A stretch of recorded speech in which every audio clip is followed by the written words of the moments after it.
Hello. So the title of today's lecture is From Affect to Cognition.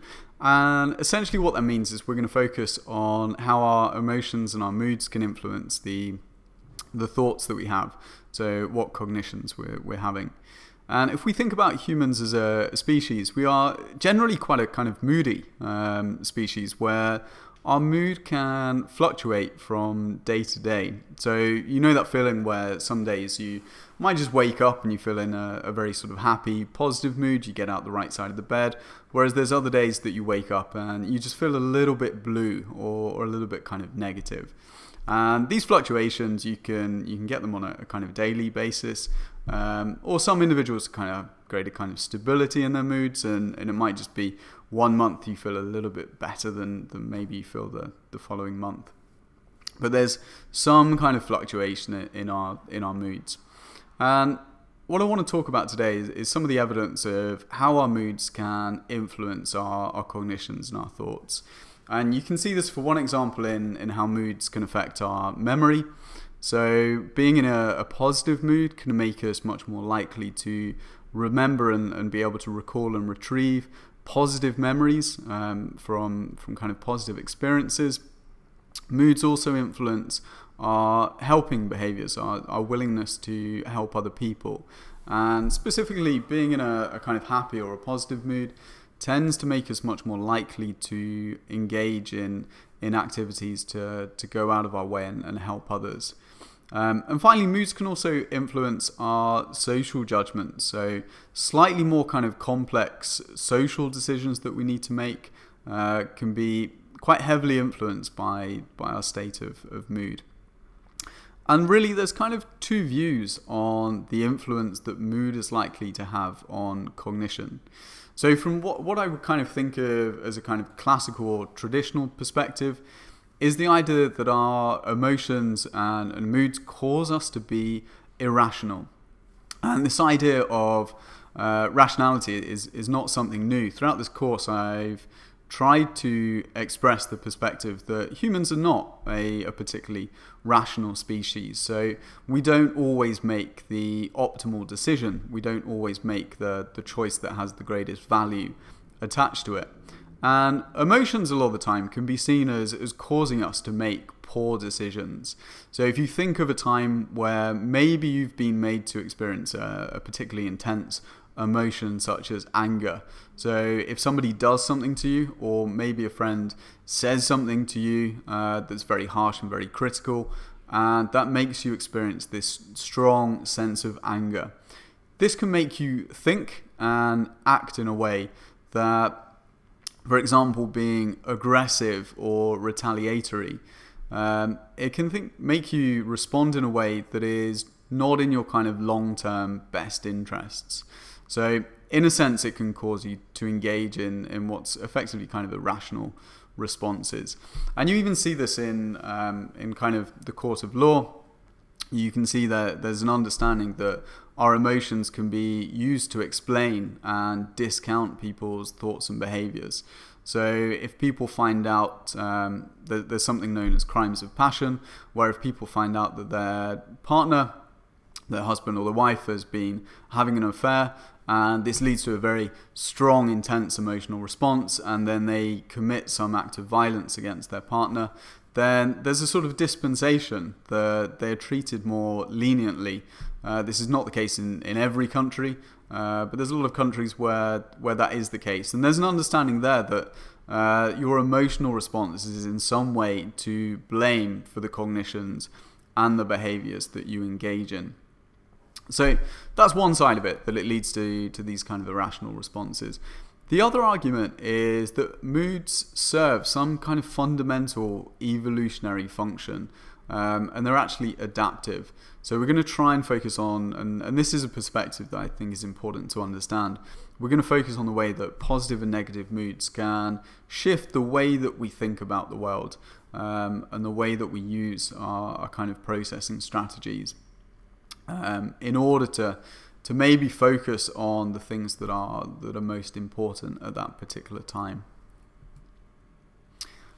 And from today's talk, there's really kind of 4 questions that I want you to leave with being able to understand and to be able to give a kind of rough, well, not necessarily rough, but maybe a slightly more detailed response and answer to.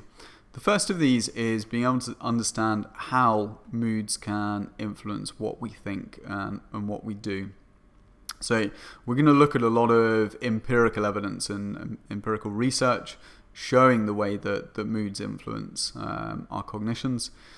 Secondly, I want you to understand when moods influence cognitions. So there's certain boundary conditions or kind of moderators that determine exactly under what conditions our emotions most or least likely to influence our cognitions. Third, we're going to look at what evidence is there for mood effects. So again, focusing on some of the empirical research that's out there. And fourth, how does mood influence the way that we think? So we're going to look at a slightly different perspective, that maybe rather than our moods influencing the kinds of thoughts that we have, I want to focus on the fact that moods can influence the specific processing strategies that we adopt. So influence the kind of the way that we end up thinking about the world and processing all of the information around us to determine the kind of cognitions that we have. And finally, we're going to focus on some specific emotions. I'm not going to talk to you about that, but I'm going to direct you to what's a very good talk on one specific emotion that I think is important, which is disgust, and how that influences our kind of thoughts, particularly from a sort of political perspective and a kind of a slightly broader perspective as well. Before we get stuck into understanding and looking at some of the research on affect and cognition, I think it's useful to just understand some overall perspectives of how this research has actually addressed affect and cognition and important kind of details about this. So firstly, you find that most studies examine the effects of positive and negative moods on cognition rather than focusing on specific intense emotions. So in other words, what that means is most of the time we're looking at understanding what do people do when they're in a positive, happy mood versus what do they do when they're in a kind of negative and sad mood. And I'm going to use that kind of distinction most of the way throughout. So I'll align feeling happy with being positive, feeling negative, and sadness. And one of the reasons that we do that is that it's simply a lot easier to induce a positive and a negative mood rather than trying to induce specific intense emotions such as anxiety, fear, or anger. These can be quite difficult to induce with a high degree of specificity. So it's much easier to just study the kind of broader inductions of positive and negative mood. And when we think about inducing somebody into a positive or negative mood, most of the experiments involve relatively minor mood manipulations. So for example, putting somebody in a positive mood, you could do this by asking them to watch a short 10-minute video that involves a lot of happy, positive things. And this will reliably put people into a kind of slightly more positive state. Or you could show them something that's very emotional and sad and depressing to put them into a negative state. Other sort of manipulations, if you want people to feel good, could include giving them a small reward, so giving them some kind of extra financial incentive or giving them money just purely by what they think is by luck. So if you imagine walking down the street and you see a 1,000 baht note that's just blowing in the wind a little bit and you pick it up, that is going to be enough to probably put you in quite a positive mood for at least a short while. Thirdly, people's perceptions and expectations have a positive bias. So you might be familiar with a term known as the Pollyanna effect. And this basically refers to the idea that most of the time we are pretty optimistic. So we have a positive disposition on life, that we think that good things are likely to happen to us. This isn't the case for everybody. So myself, I generally think I have quite a sort of negative, pessimistic outlook. Whenever I read about the Pollyanna effect, I'm always a little bit skeptical. But I think what it means is that on average, so if you take the entire population, most people have this positive, optimistic bias. And obviously there's some variability around this. Number 4, the effects of positive moods are more clear-cut than are the effects of negative moods. So you tend to find in this research that if you induce people to feel a happy mood, then there's much more consistency in the way that they tend to respond. So if we think about putting people into a happy mood and then seeing whether they're willing to help others, then people are a lot more consistently helpful. Whereas on the other hand, if you put people into a negative mood state and then look at their responses, there's much greater variability in their kind of willingness to help others, and also the way that they go about thinking about the world. One of the reasons for this is when you're put into a negative mood state, then there's a motivation to try and move yourself away from and reduce this negative state you're in. And individuals each have their own kind of personal strategies for being able to do this. So you might find a lot of the time that individuals just differ in the type of kind of mood maintenance strategies that they're willing to implement. There's also kind of more variability in the types of negative moods that you might experience. So you can imagine feeling a little bit anxious, a bit sad, a bit depressed, a bit angry. These are all kind of flavors of negative moods. Whereas if you're in a positive mood, then there seems to be a bit more consistency over this general feeling of kind of happiness and pleasant mood that you end up feeling. I should also say, related to point number 2, that experiments typically involve minor mood manipulations, you can compare the sort of minor or the small manipulations that we end up inducing through making somebody watch a film is very different to, say, for example, some of the more extreme moods that you might experience. So if you think about having not seen a kind of friend for a couple of years, and then you meet up with them, that is likely to induce a very strong positive emotion. If you win a significant amount of money, so if you win the lottery, again, that might lead to a very strong emotion. Or if you think about opening your grades, so if you've just sat some exams that you've been studying for a couple of years, and then you see that you've done well in these exams, again, that's going to lead to a very strong emotional response because it has a high level of personal relevance to you. And these are very different to the kind of minor mood manipulations that generally occur in most of the research. Okay, so how do emotions influence what we think and do, basically? Let's have a look at some of the research on this. And first off, I think it's useful to start with an understanding or appreciation that moods will influence the content and the valence of our thoughts and cognitions. So particularly moods will tend to influence what information we are able to process and also the valence of this information. So whether the information that we're processing and thinking about and recalling and retrieving, whether that information is positive or negative. And in the kind of a lot of sort of seminal research on this, much of it from the 1980s, focuses on this perspective of mood congruence. And again, much of it is focused on mood congruent memory.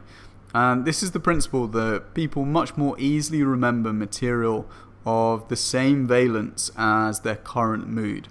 So in other words, somebody who's in a positive mood is much more likely to recall happy memories, whereas somebody who's in a negative mood is much more likely to recall sad memories.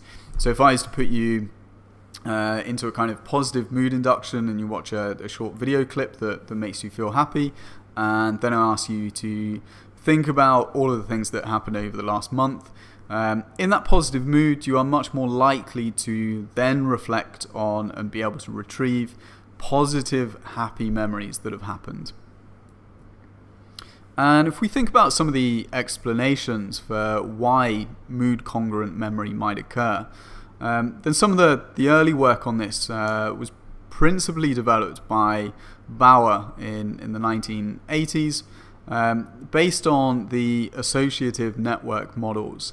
So if you remember, these associative network models are where we have particular nodes that represent a concept, and these nodes are then linked to each other. So if we think about a semantic representation of, for example, we would have a node that represents tables, chairs. We also have nodes for kind of more abstract concepts such as vacations and holidays and friends. And the principle, according to Bauer, is that we have separate nodes that represent the moods or emotional states that we're experiencing, and these are linked to other concepts and representations that we have. So for example, our emotion, or the node representing happiness, might be quite strongly linked and associated with nodes such as vacations, or watching sport, or watching television, or whatever it is that kind of makes you feel positive or makes you feel happy.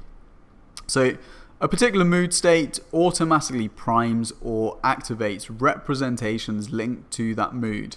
And moods are linked to an associative network of memory representations. So activating that node for happiness then leads to stronger activation of related nodes, whatever it may be. So whether that's kind of sport, watching TV, hanging out with friends, eating chocolate, that leads to stronger activation of these other nodes, which then makes them more likely to be retrieved and are much more accessible. So activation of a particular mood or emotion node spreads out to enhance activation of these linked concepts. And some of the early research on this, so we're going back to the research by Bauer in 1981, he found that happy or sad people were more likely to recall mood congruent details from both their recent and their distant past. So again, if you induce somebody into a positive mood, they were then much more likely to recall a positive event that had happened in the last fortnight, or they were much more likely to, recall good things that had happened to them during their childhood. Now, in reality, some of the research on this has been a little bit unreliable. So there doesn't seem to always be consistent effects of you inducing somebody into a positive or negative mood, and then reliably ensuring that they only remember positive or negative events. What does seem to be more consistent and much more reliable is looking at individual differences, and particularly people who are in a kind of consistent mood state. So one example of this is looking at individuals who are consistently in a negative mood state and are experiencing depression. So a nice study by Caballero and Gonzalez looked at kind of implicit tests of memory. So they would give participants a series of words to study, and these words would be, for example, kind of the words cancer and candy are two examples that I've used here. And then after they've asked participants to try and remember these particular words, they would then give participants a series of word stems.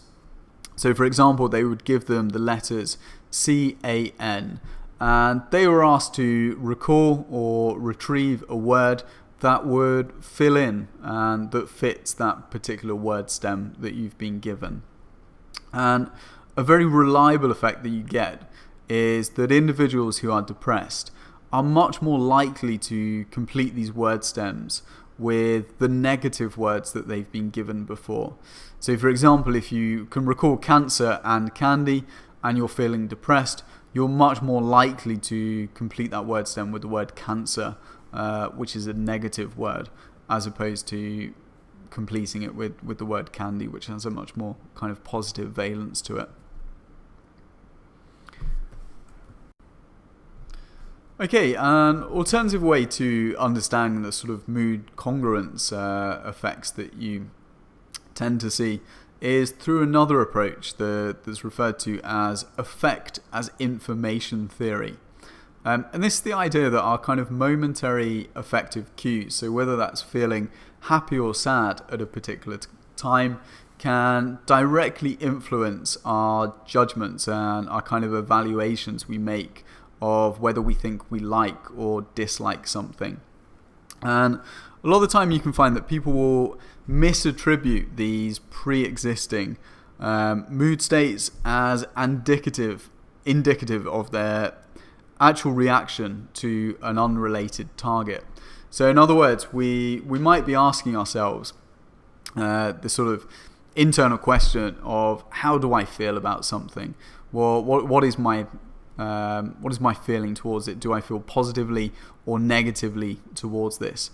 And when we're asking ourselves that question, it at least affects as information theory argues that we often misattribute our current emotional state or our mood as being directly indicative of our reaction or our evaluation of the target object that we're thinking about. So in other words, you might imagine that, say, if you're in a particularly good, positive mood today, and you pick up a book to read, and then you ask yourself the kind of evaluative question of, how do I feel about this book? Then affect as information would argue that you were very likely to misattribute that positive mood state that you're in as indicating the fact that you have a positive evaluation of the book that you're reading, and you might come to the conclusion, I like the book. Alternatively, you might think, I'm in a bad mood today, and you end up watching a film at the cinema, and then you ask yourself the question, how do I feel about the film? And simply because you've been in that negative mood state, you misattribute that negative mood state towards your evaluation towards the film, and come up with some conclusion that you actually dislike the film.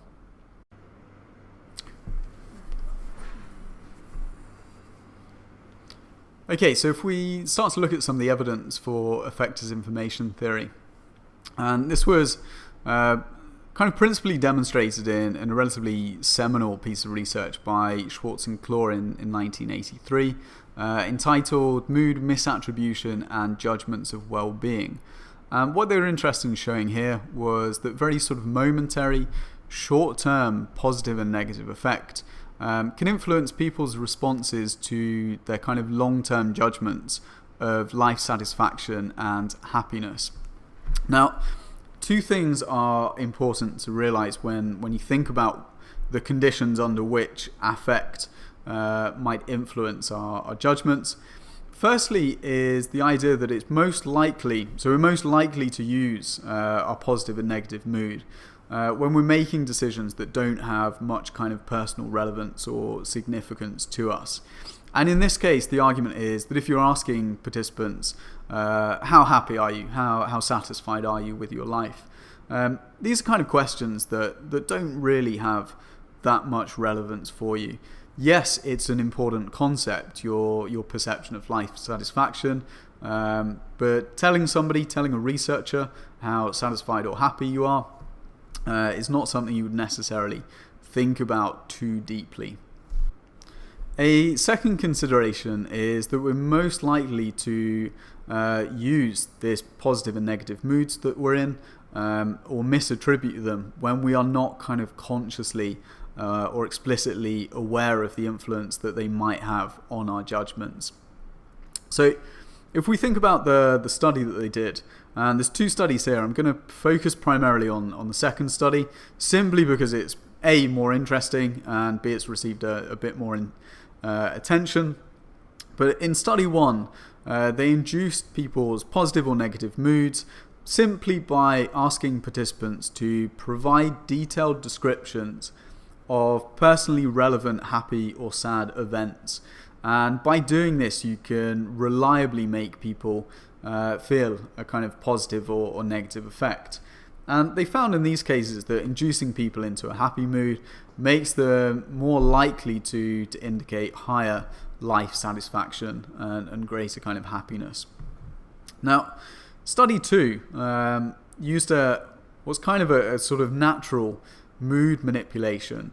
And if you think about the kind of events that might sort of naturally induce mood, one that comes to mind is looking at the weather.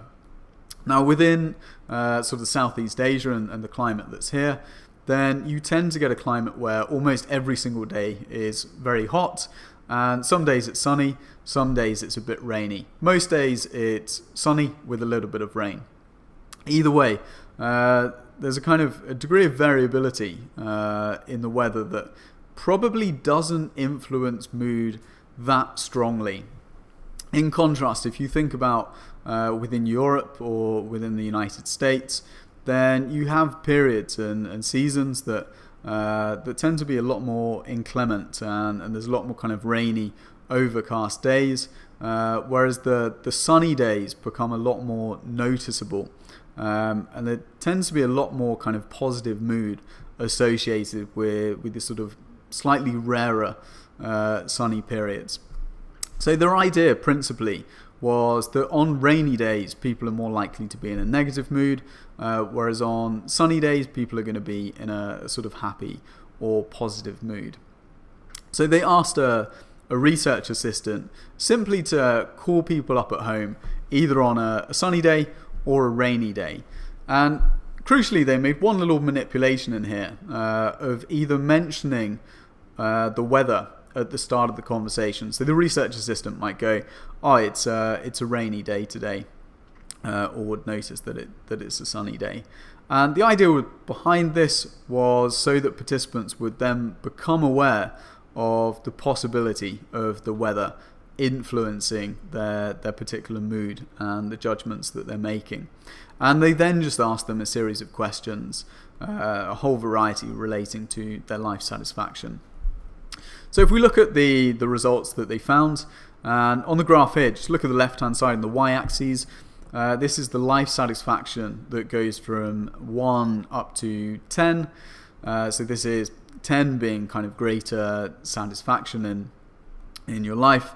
And then the yellow graphs refer to what participants responded on sunny days. The grey refers to rainy days. And if you look just at the left-hand side, principally they find this effect. So when the research assistant doesn't mention the weather, they find that on sunny days people give kind of moderate or high ratings of their life satisfaction. But crucially, when the weather is rainy, participants gave a much lower level of life satisfaction rating. And the idea there is that people during the rainy weather are having a negative mood, and when they're answering these questions, they use this negative mood that they're currently in as a kind of easy heuristic, using this as information that my life satisfaction is actually not as good or is lower than you might expect it to be. Now, in the case, if you look at the middle and the right-hand side, when the research assistant has explicitly mentioned the weather, so asking the question, how's the weather today, or we are studying the impact of the weather, then you find no effect. So there's no difference between life satisfaction on sunny and rainy days. And again, the inference being here that if you are explicitly aware of it, then you are not going to make a misattribution.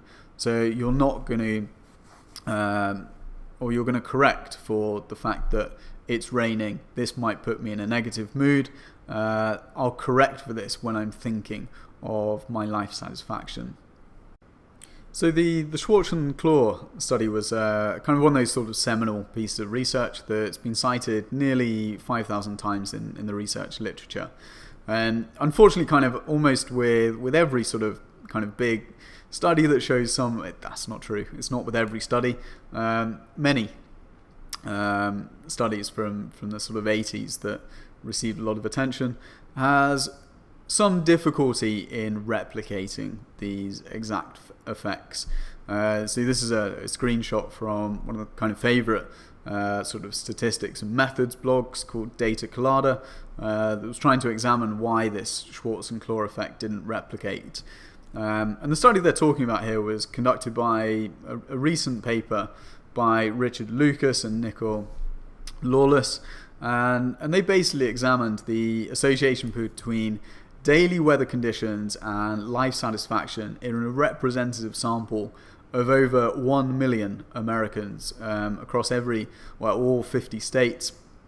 So this is cross-sectional data over a 5-year time period that asks people to indicate how satisfied you are with your life, and then also records the particular day of their response. So you can then go back and look at what was the weather in the state or the place where they were completing this response, and match up and see, is it a case that there's a relationship between negative weather and life satisfaction?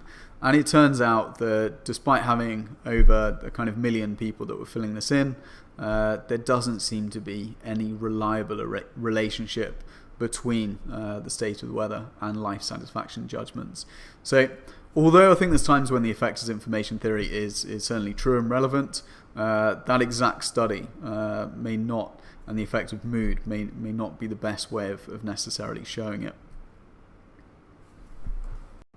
Okay, let's now focus a little bit of attention on a theory that tries to understand when affect is most likely to influence our cognitions. So the affect infusion model, or the AIM, was proposed by Joseph Forgas in 1995, and basically proposes that the effect of a particular mood that we're in or emotions on cognition depend on the kind of information processing strategy that is being used. And in other words, and this is not novel and proposed by Forgas, but there's the idea that whenever we're trying to come up with a decision or find a solution, then there's a variety of different strategies that we can use. And these strategies vary in terms of what's known as constructiveness and effort. So effort is pretty straightforward. Constructiveness refers to the amount of kind of elaboration and kind of novel thought that's involved in the process. So there's 4 kind of separate strategies that they propose. The first one is called direct access, and this direct access strategy basically involves the sort of very simple and direct retrieval of a pre-existing response.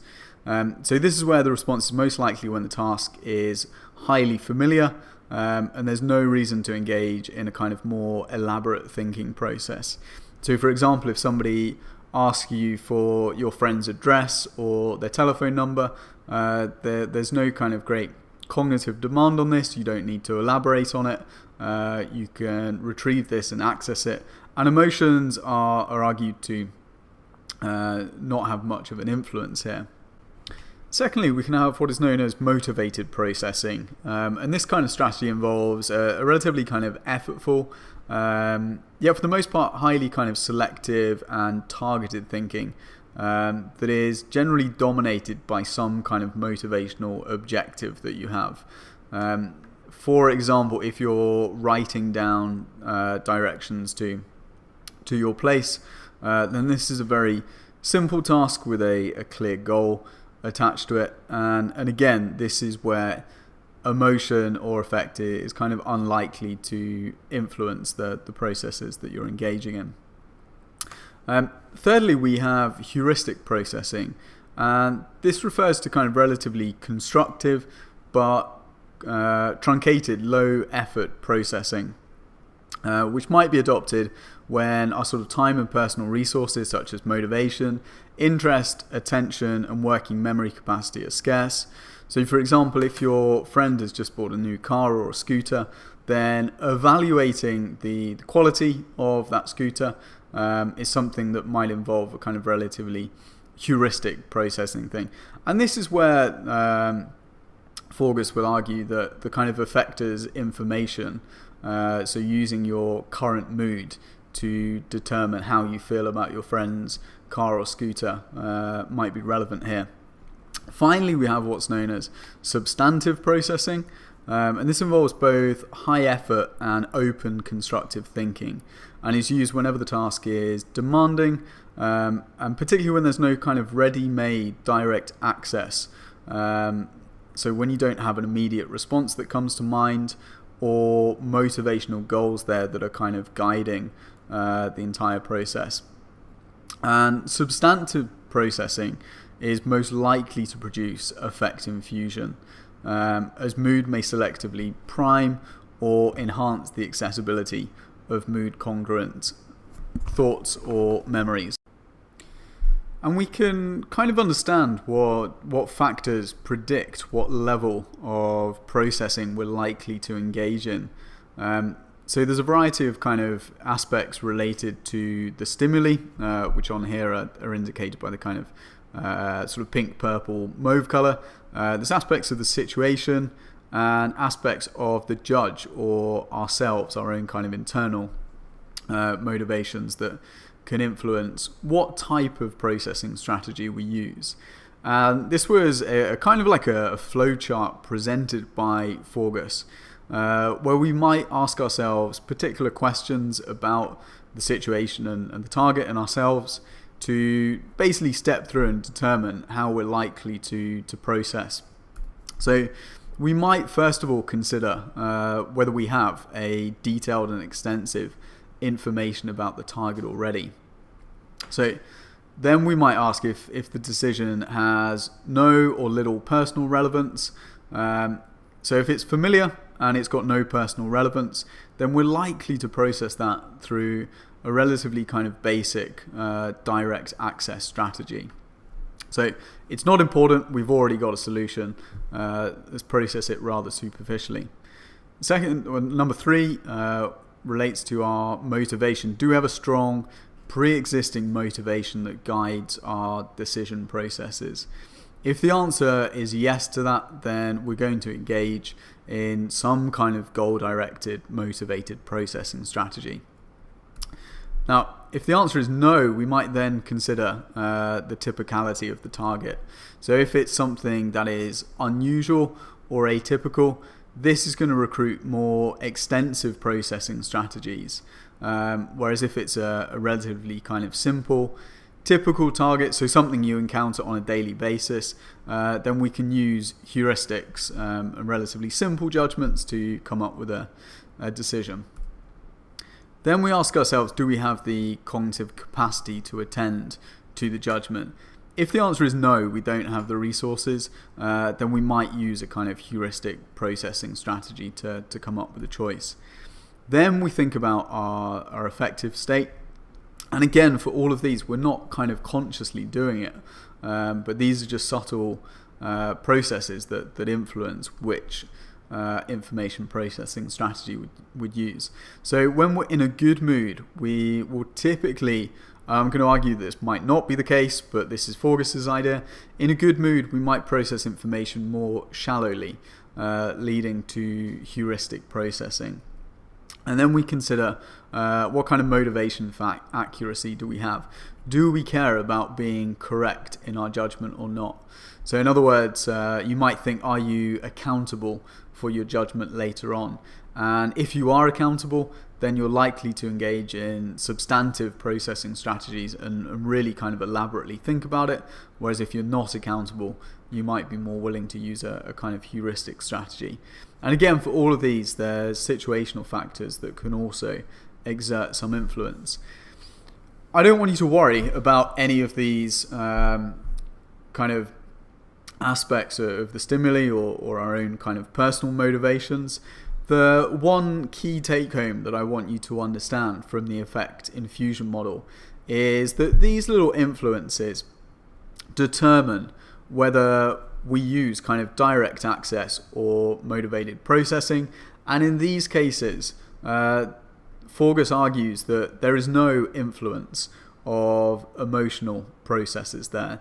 So if we're using motivated processing or direct access strategy, our emotions do not influence the decisions and the thoughts that and the thoughts or the solutions that we come up with. Whereas in contrast, if we end up using a heuristic processing strategy or substantive processing strategy, this is where emotions can start to affect our thoughts and our decisions. So particularly if we're using substantive processing strategies, this is where kind of Bauer's effect priming is argued to influence our cognitions. Whereas if we're using heuristic processes, it might be the case that this, for example, is where we use our own sense of positive or negative mood to indicate whether we like or dislike something. So if we think of some empirical evidence for the affect infusion model, then you find if you give participants different tasks that either involve making very simple evaluative judgments based on appraising kind of simple characters with very little depth to them, versus making evaluative judgments of very complex and unusual characters, then you tend to find that mood doesn't have much of an influence when people are making the simple judgments, but when they're making a complex judgment that involves elaborative processing, then their mood, whether it's positive or negative, then seems to have a much greater influence on their decision-making processes. And you also find these influences on decision-making processes and cognitions about relationships.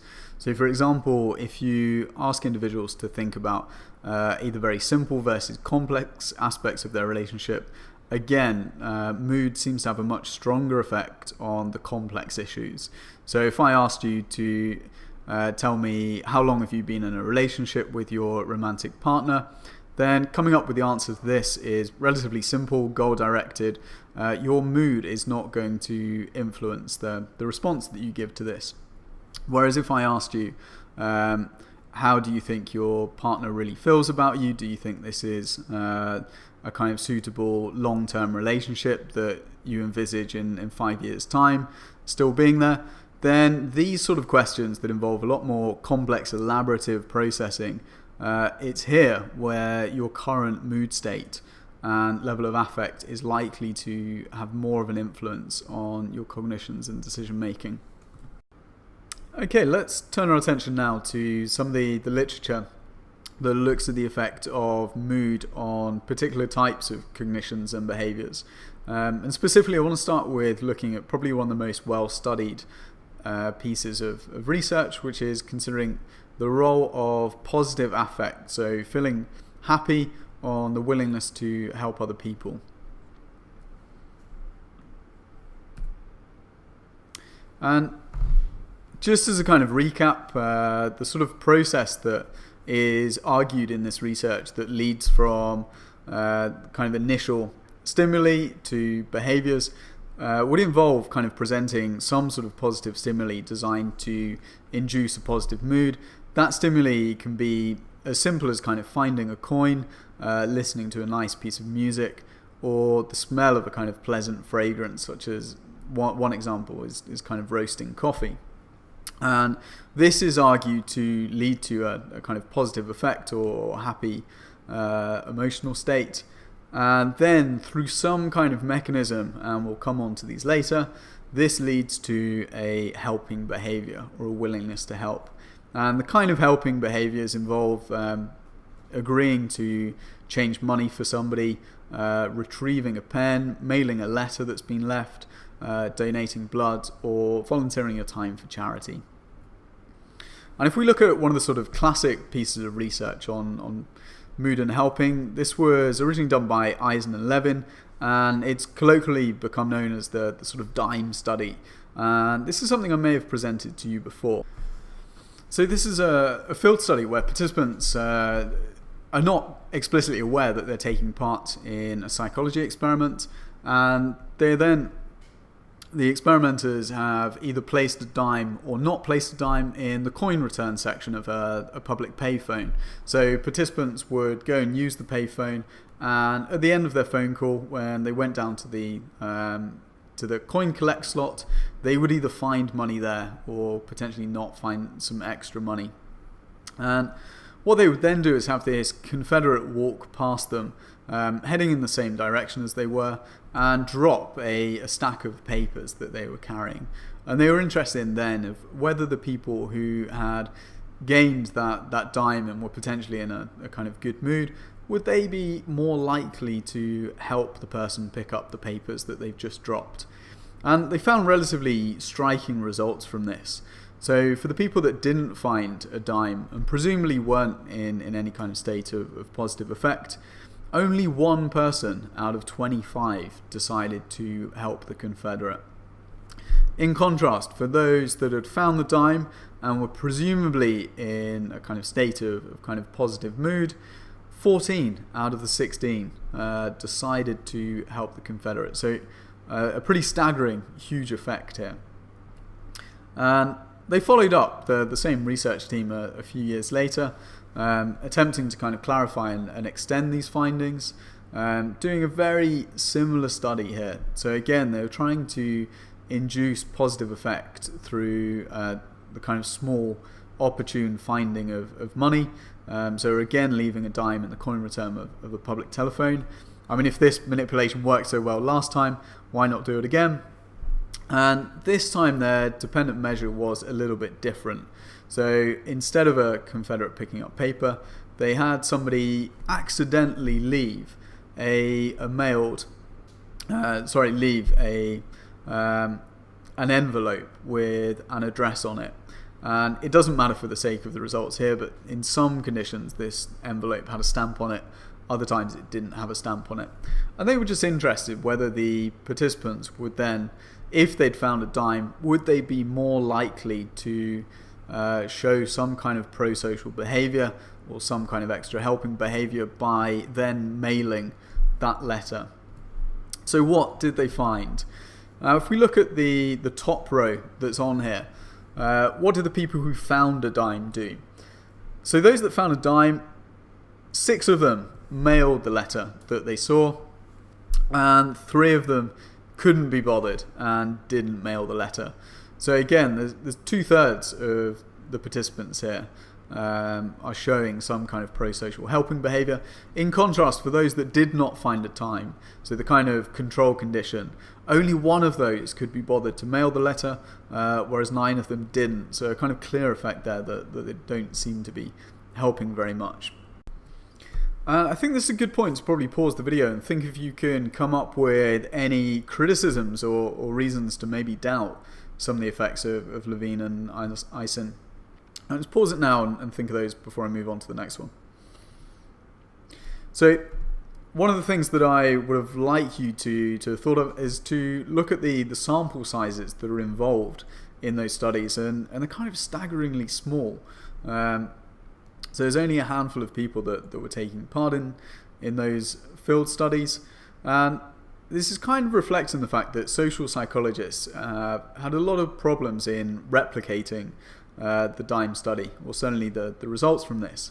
So one piece of research that was done, this was only a couple of years after the original study, this was done by Blevins and Murphy, and they did a very similar field study using 4 different phones that were in a mall, and again put a dime into some of the phones and not into some of the phones, and then looked at helping behaviours. So again, this was an accomplice who had dropped a load of packages right in the path of the subject or participant, and then looked at helping behaviours. And for me, the striking thing you see is if you look at the results from the original, so this is the results from the Eisen and Levin 1972 paper, where you get really strong helping effects based on whether they found a dime or not. And then you now look at the results from the replication, and you find almost 0. There's a kind of almost a reverse negative effect of finding a dime. Even less people ended up helping. Now in the replication study, it's probably still underpowered, and there's not enough participants that are in here. They use a total of 51, so it's still a relatively small sample, but it's pretty convincing that maybe that dime study is not telling the full story. It's a very nice replication that seems to pose some problems for the fact that simply doing a small manipulation is likely to influence helping behaviour. Now, I've expanded on the problems of the last couple of studies by Eisen and Levin, mainly for the fact that they are kind of relatively seminal pieces of research that are cited hundreds, if not thousands of times in the literature. They often also appear in kind of pop psychology books, and I think it's important sometimes to call out and to recognise the problematic nature of some of the research that's out there. However, to conclude that all of the literature on positive effects and helping are somehow invalid or incorrect would certainly not be true. It seems evident that there definitely is some effect and some very plausible effect of positive moods on helping behaviours. So we can look at one study that I think has a bit more validity and seems quite nice, conducted by Barron in 1997. Okay, and in Barron's study, conceptually this was a similar sort of methodology where you're trying to look at how a positive stimuli can lead to positive affect, and this will then influence helping. In this case, the positive stimuli was a pleasant ambient odour, more specifically the smell of baking cookies. So they would go and do this field study in different locations. One of them would be outside a Cinnabon. So you've got the smell of these cookies coming. Another location would involve a shop that's roasting coffee beans. So you've got this beautiful kind of rich aroma that's coming out of there that is meant to induce a sense of positive affect. And then they would also use control conditions. Not that are kind of smelly and unpleasant, but just have a neutral smell of, say for example, kind of a clothing department that's there. And they would then have an accomplice that approaches the individual passerby and shows them a $1 bill and asks for change for this bill. And they would then measure, it's not important the exact methodology of this, but they would then basically ask or assess whether the person is kind of engaged in helping behaviour for each of these participants. There are a couple of other manipulations in the study that I'm not going to go into. The main effect and the thing that's important is that you find when people were next to the place with the pleasant aromas, they reported feeling higher levels of positive affect, and this was also associated with greater levels of helping. So I think the key part here is we have this kind of positive stimuli. This leads to positive affect, and eventually this leads to helping. But in between, there's some kind of mechanism that's at play here that we haven't yet really considered or can explain why simply experiencing positive effect is going to make you more likely to help somebody else. So there's essentially kind of four explanations that have been put forward to understand the mechanism in between positive affect and helping behaviour. The first of these is the idea of kind of attention-focused role. So being in a positive mood increases the amount of self-focus, so the amount of attention that we direct towards ourselves. And particularly we end up directing our attention towards the amount of good fortune that we have. So for example, if you find a dime, you're going to reflect on the fortune that you have, and you contrast this with those who are potentially less fortunate than you. And seeing this contrast that I'm very fortunate, others are less fortunate, makes you theoretically more willing to help others. The second argument can go under the category of separate processes. And this relates to the effect of positive mood on helping depends on the focus of the request. So what this means is if the potential rewards are emphasized to you, so if the positives and the benefits of helping other people are very salient and become clear, then we're much more likely to engage in helping others. Whereas in contrast, if you're made to feel guilty or feel kind of obliged to help people, then under those conditions we're not likely to help. So in other words, this kind of positive effect can cause you to focus on the possible rewards, and this leads to greater levels of helping. Third option, or third kind of theory around this, focuses on the social outlook. So this is the idea that particularly when there are interpersonal events that increase our mood. So for example, if somebody does something nice towards you or says something nice, then this makes you much more likely to focus on the benefits and the role of community goodness. So you become more aware of your role in society as a kind of helpful individual, and this is in itself likely to foster more helping behaviour. Finally, mood maintenance. Now, this is a bit more of a kind of selfish theoretical perspective, and it's the idea that helping is simply there because it serves to maintain a positive mood. So basically, if you feel like you're in a good and a happy mood, we're not going to turn down the opportunity to help somebody, in case turning down offering that help might kind of reduce our positive mood or make us feel a bit guilty about ourselves. So this is a much more kind of selfish, unaltruistic reason. And for that reason, I always like those explanations. So the evidence that we've looked at so far goes some way to understanding how our moods are able to influence basically the content and the valence of our thoughts and cognitions. So in other words, you feel in a positive mood, you're more likely to think of positive stimuli. However, there's also the possibility of moods to be able to influence the actual style and the way that we go about processing information. So in other words, our kind of processing strategies. And from about the sort of 1980s, there's been a growing evidence that these moods, so positive and negative affect, can influence the process of cognition. And specifically, a lot of the kind of early researchers have found evidence to support the perspective that positive moods, so when you're feeling positive affect, people generally make relatively quick and intuitive decisions. So they're much faster and more rapid at coming to a choice. They will use less information when trying to make this decision and avoid systematic and demanding thinking. And almost kind of paradoxically, despite this lack of effort, people high in positive affect tend to feel more confident in their final decision that they come up with. In contrast, when people are in negative moods, this is argued to trigger more effortful, systematic, analytic, and vigilant processing styles. So we can look at a kind of early study that investigated this effect. And again, this is some research by Alice Eisen and Barbara Means in 1983.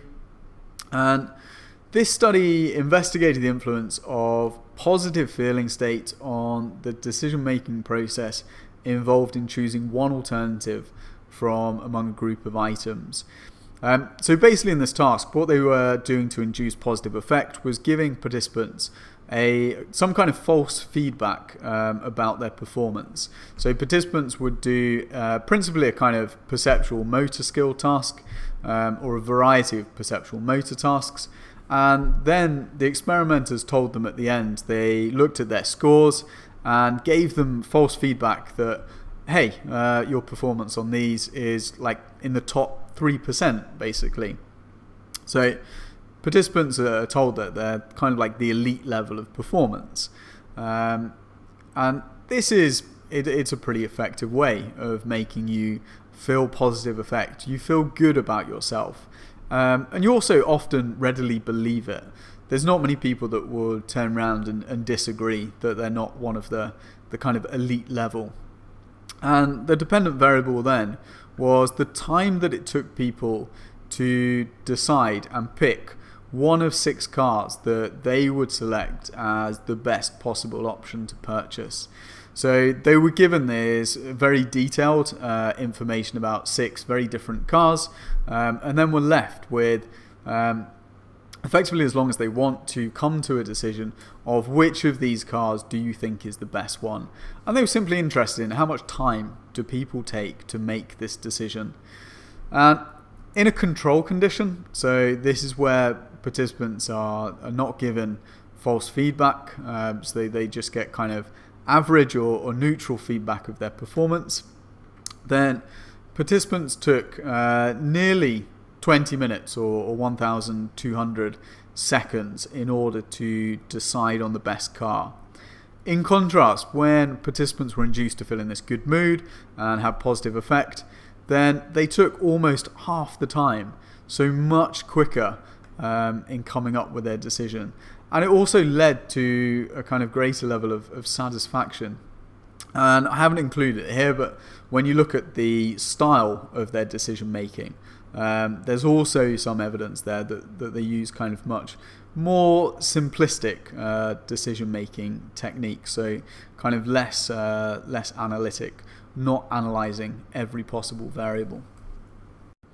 Okay, now a somewhat more recent and ultimately kind of comprehensive model of understanding how moods and emotions influence processing style was proposed by Bless and Fiedler in what was known as a assimilation accommodation model.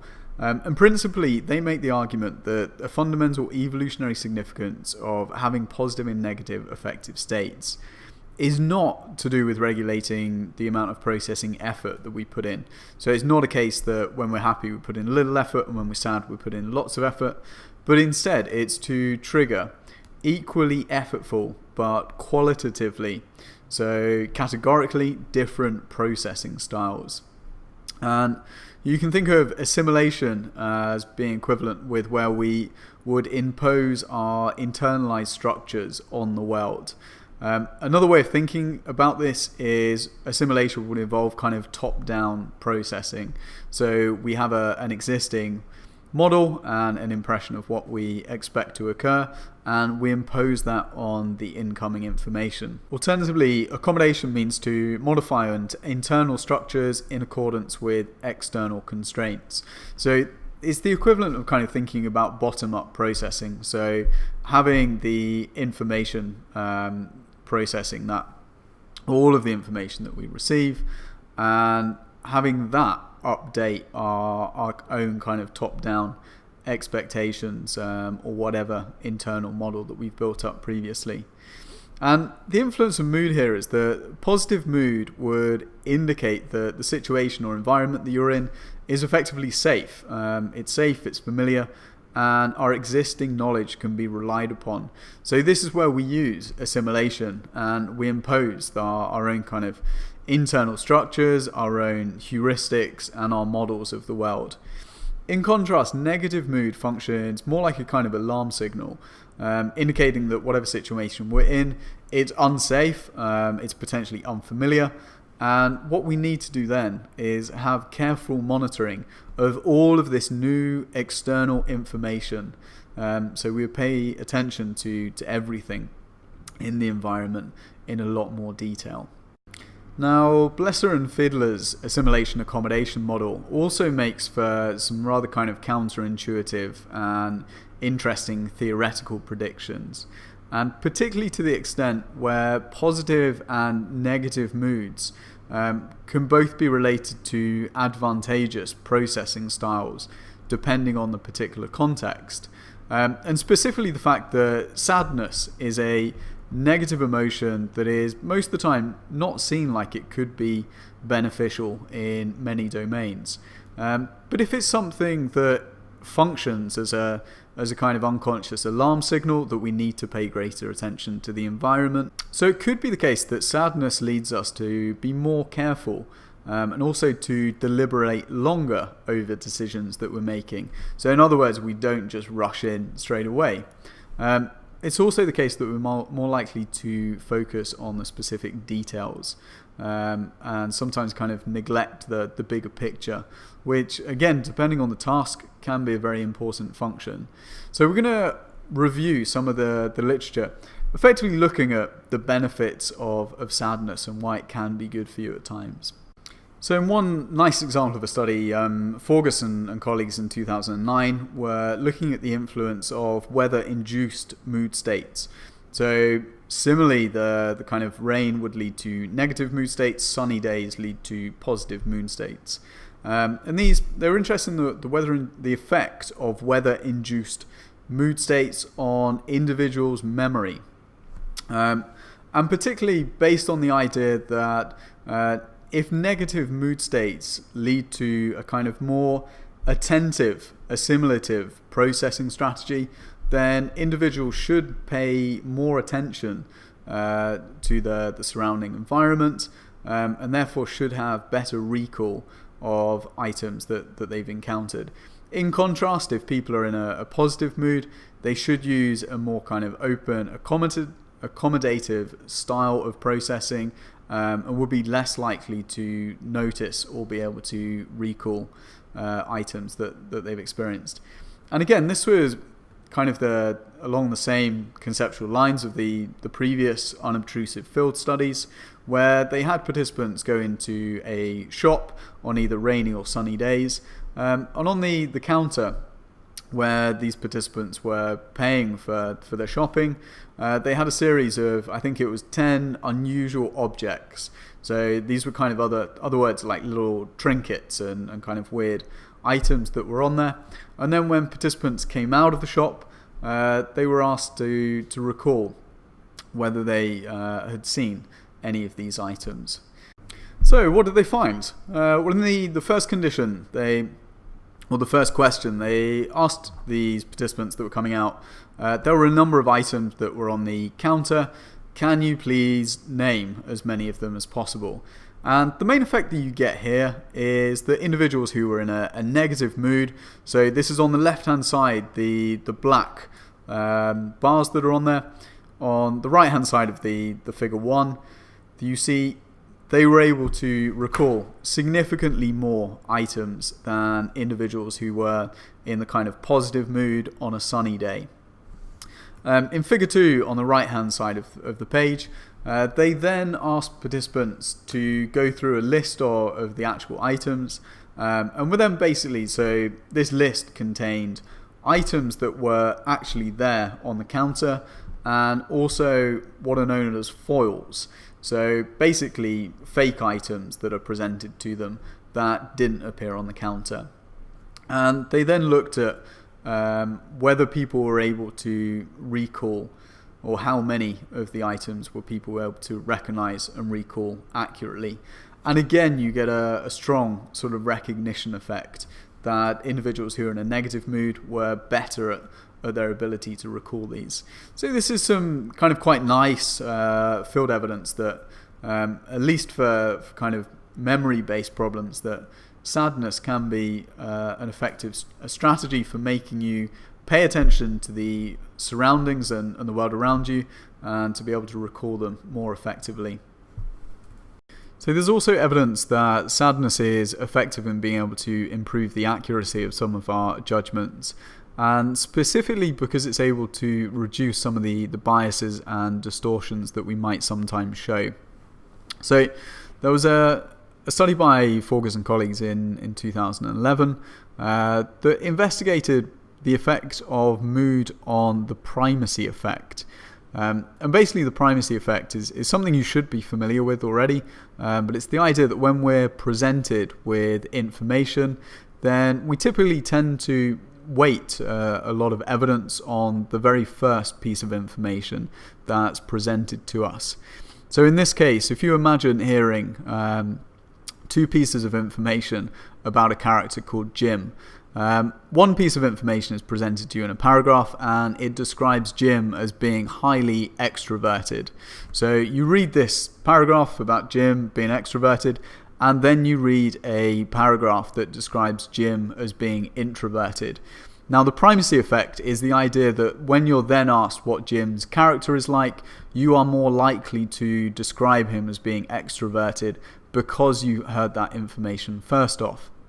Now, in this study, they counterbalanced the order of when participants were getting the information about someone being introverted or extroverted. And the results from this is that you tend to find when people are happy, they show strong primacy effects. So if you look at the bar graph that's here on the left-hand side for the happy participants, when they're shown or given the extrovert first, this paragraph, then they tend to believe that the individual is more extroverted. So if you look at the y-axis, I realise there is no label on the y-axis. I'm sorry for that one. It indicates the degree of extroversion you perceive the character to have. So you receive the extroversion first, you think the character is more extroverted. You receive the introvert paragraph first, you think they're more introverted. So a nice strong effect there. The interesting part is then if you look on the right hand side of the figure, when people are induced to feel a sad mood, this primacy effect disappears. So it doesn't seem to matter whether you've been told at the start or afterwards that somebody is extroverted or introverted. You tend to be able to appraise equally all of that information that you're receiving. So there's a lot more kind of careful processing of it, and it effectively eliminates the primacy effect and reduces this distortion. Okay, and there's also some evidence that negative moods, or particularly sadness, can make us much less gullible, or at least susceptible to kind of bullshit, basically. And a nice study that was conducted by Forgest and East in 2008. You might notice Joseph Forgest comes up very often. I've taken a lot of this literature from a review paper he wrote, and inevitably he cites a lot of his own research, but he also does most of the kind of good work in this area. And in this article, what they were doing was inducing either kind of positive, neutral, or sad moods in participants, and they were doing this by getting them to watch a short 10-minute long film. And the idea here is that the negative mood would increase and a positive mood would decrease people's skepticism and their ability to detect deception. And this idea is consistent with the kind of more externally focused, accommodative processing style that's promoted by negative affect and sadness. So here, after inducing these different types of moods in individuals, they would then show them a video clip where an individual is either basically being deceptive or truthful. So these individuals are denying, either truthfully or deceptively, that they had committed some sort of relatively minor crime of stealing something. So what did they find? Basically on the y-axis here, we have the average guilt judgments that the participants were given. So basically, how guilty do you think the person is? And the first thing that you should notice is that for the kind of purple bar that's on here, so these are the videos where someone is being deceptive and lying. And regardless of what mood you're in, people are more effective at detecting a liar so they're more likely to say that somebody who is lying is guilty than somebody who is being truthful. But the main effect, and what they are interested in here, is when people are in this sad mood, they seem to be much more likely to detect and say that somebody who's being deceptive is actually guilty. So they seem to be much more skeptical in this case.